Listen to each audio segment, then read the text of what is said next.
piste cyclable de 1200 km qui s'étire de Roscoff en Bretagne à la frontière espagnole. Notre équipe a choisi le tronçon entre Biscarrosse et Biarritz, une côte qui, vous allez le voir, a parfois des airs d'Amérique. Hélène Grégoire, Florian Le Goïc, Yvan Simor et Cédric Aguilar. Odyssée. Définition, récit de voyage plus ou moins mouvementé et rempli d'aventures singulières. À vélo. Au récit s'ajoutent alors rencontres et découvertes. Alors voici notre vélo-odyssée. Elle démarre dans la forêt des Landes, à Biscarrosse. Mais ici, le calme de la forêt est parfois troublé par ce bruit. Il nous guide jusqu'à ce hangar. Tout au fond, un avion américain de 1947.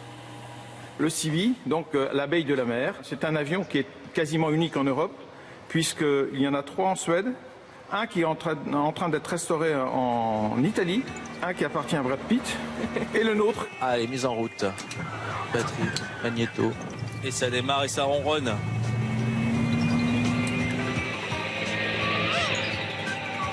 Biscarrosse est la seule base aérienne en France pour les hydravions. Un lac d'eau douce, un terrain d'amérissage et de formation unique pour ses pilotes instructeurs, bien décidés à faire revivre l'art de se poser sur l'eau. Là, il n'y a pas de piste d'atterrissage. Ah non, je la construis par rapport au vent et par rapport au déplacement des vagues. Je garde cette altitude, je laisse descendre jusqu'à ce que je sente qu'il touche l'eau. On est à quelle vitesse là? On va vite quand même là. Ah, d'à peu près 140 km/h. À 140 km/h? Ouais, on touche l'eau à 140 km/h. Ah mais c'est tout doux.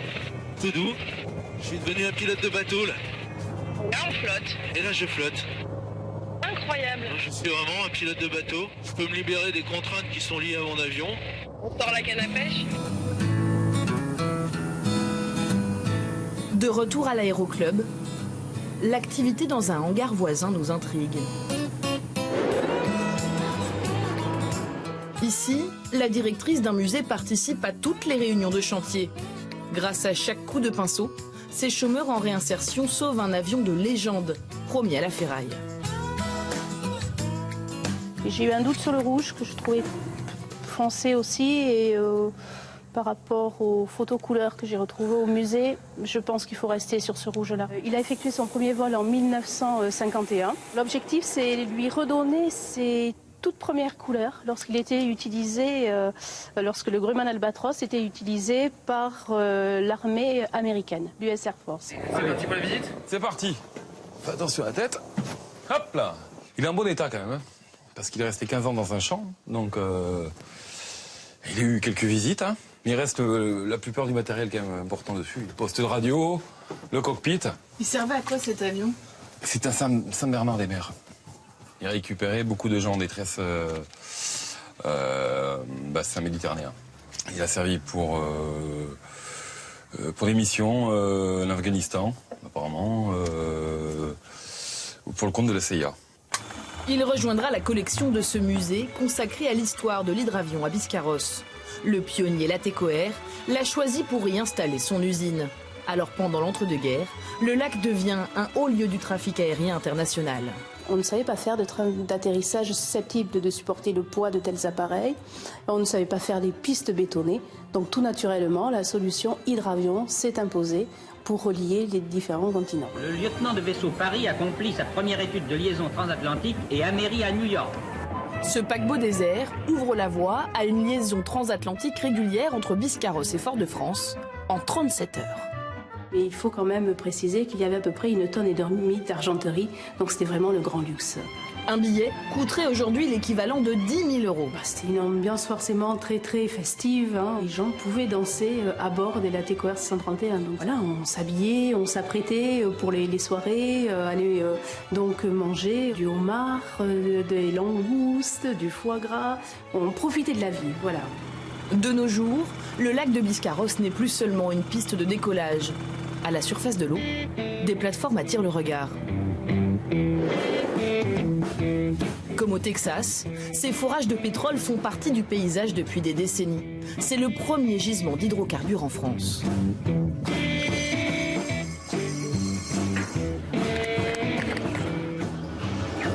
Ça sert à quoi ces échantillons-là? Parfait. Alors ça nous permet de vérifier d'abord la qualité du brut qui est produit. À l'intérieur du puits, donc qui est tout en bas, à environ 2 km, 2 km et demi de profondeur, donc c'est assez profond. Hein. La pompe est au fond.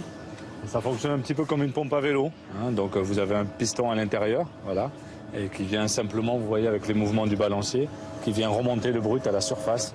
Chaque jour est extrait ici l'équivalent de la consommation d'une ville de 50 000 habitants. Imaginez ça pâteux et gluant. Non, celui-là est assez léger et de bonne qualité en France. Donc, c'est quoi du pétrole de bonne qualité? C'est un pétrole justement qui est peu visqueux, qui n'est pas fait pour du bitume par exemple. Et depuis 1954, ces pompes font inlassablement le même mouvement. Depuis ce jour où la première goutte de pétrole français est sortie de ces tuyaux, après 15 ans de recherche. Il faut beaucoup de patience et beaucoup de chance aussi, parce qu'à l'époque, dans les années 50, seulement 10% des forages de recherche se révélaient productifs. Parentis sera-t-il la capitale du pétrole français? Les Landes, qui avaient trouvé la richesse en se couvrant d'une forêt de pins, vont-elles devenir maintenant une manière de Texas? Les premiers derricks s'élèvent à Parentis, où l'on a découvert une nappe de pétrole dont il n'est pas encore possible de préciser toute l'importance. Au tout début, quand le gisement a été découvert dans les années 50, ils étaient loin de se douter, je pense, que 60 ans après, on continuerait à produire du pétrole, en tout cas ici. On croit qu'il y a encore des réserves à extraire de pétrole sur le gisement de Parentis pour une trentaine d'années encore. Nous quittons la région des Grands Lacs au coucher du soleil. Les pins maritimes offrent alors leur jeu d'ombre et lumière. Demain, nous pourrons enfin nous enfoncer dans la forêt des Landes, le premier massif forestier d'Europe.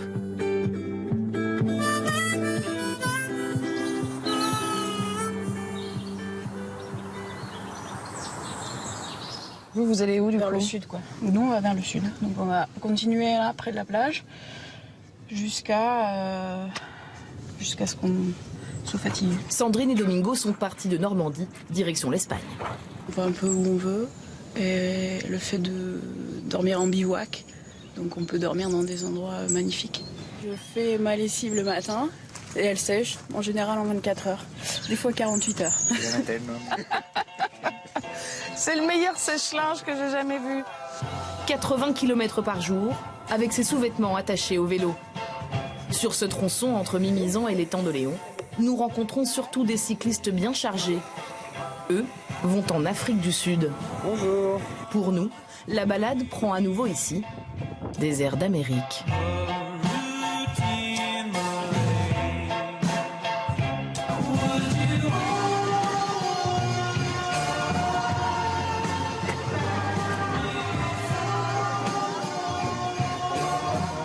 Aldo nous emmène dans son petit coin de Louisiane.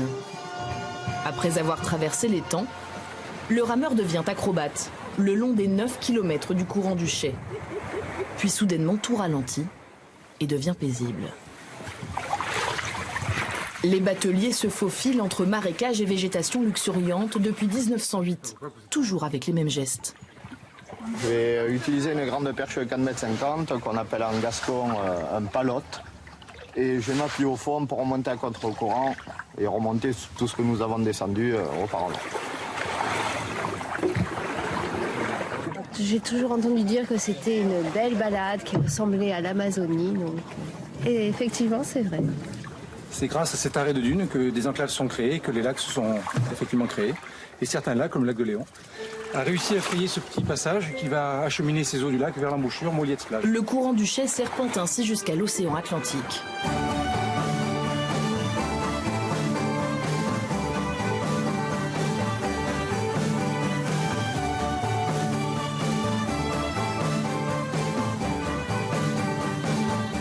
Nous quittons alors la piste cyclable forestière pour les dunes de Cap-Breton.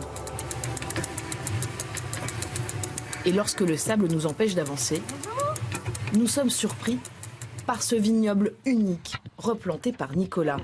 La viticulture ici avait disparu depuis un siècle, car avant d'être une station balnéaire, Cap-Breton vivait de la pêche et ses vignes protégeaient la ville de l'ensablement. C'est le seul vignoble historiquement qui avait deux rôles essentiels, c'est-à-dire faire du raisin pour faire du vin et fixer les dunes pour permettre la sortie en mer des bateaux.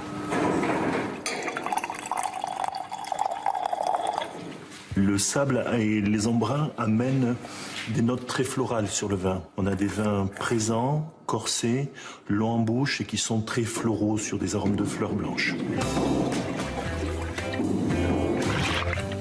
Et nous voilà sur la côte basque. Notre trajet prend ici une allure californienne. Mais dans l'eau, une planche de surf se distingue des autres. Elle n'est pas en plastique, mais en bois. Il faut plus d'une centaine d'heures à Romain pour les fabriquer dans son atelier à Anglette. Des répliques haute technologie, des planches d'autrefois, sur le principe des ailes d'avion. C'est une structure en bois, creuse, sur laquelle on vient poser du bois fermé avec des planches. Et la planche reste vide, donc elle flotte énormément. Chaque planche est réalisée sur mesure, chaque millimètre de bois va adapter sa forme au style de glisse du surfeur. Le bord est carré, je vais le rendre rond. Ça va énormément jouer dans la maniabilité de la planche, ce qui va lui permettre de ne pas trop s'enfoncer dans l'eau et de pouvoir bien tourner, de pouvoir faire de jolis virages. Au petit matin, nous partageons maintenant la piste cyclable avec ceux qui vont travailler. Bayonne, notre dernière étape, est plus citadine et plus gourmande. Rien que dans cette rue, 6 chocolatiers. La ville était la capitale du cacao au XVIIe siècle. Après 3 jours de vélo, un ravitaillement s'impose, mais local évidemment. Si je veux rapporter chez moi 2 fromages typiques du Pays Basque, lesquels vous me recommandez? 2 typiques. 2 à base de lait de brebis. Je vais vous faire goûter celui-là, ça c'est un basque, qui vient d'Anorx, un petit village à côté d'Irouléguy. Tout en finesse. Merci beaucoup. Au revoir, à bientôt. J'ai très envie de le goûter, ce fameux jambon de Bayonne. Alors qu'est-ce qu'il a de si particulier, ce jambon? C'est l'identité géographique en fait. Ça doit être salé au sel de Salis de Béarn. Il faut tant de pourcentage de sel sur tant de pourcentage de jambon. C'est assez compliqué quoi, il faut respecter tout ça pour faire du jambon de Bayonne. Merci beaucoup.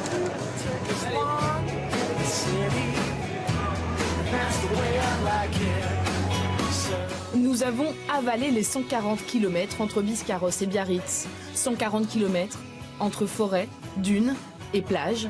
140 km dans les airs et sur l'eau. Jusqu'ici, là où notre vélo bute sur l'horizon.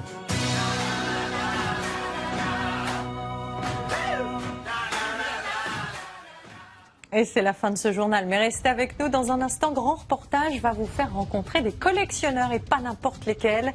Leurs objets de prédilection prennent beaucoup de place, surtout quand il s'agit de voitures anciennes ou d'avions de chasse. A tout de suite.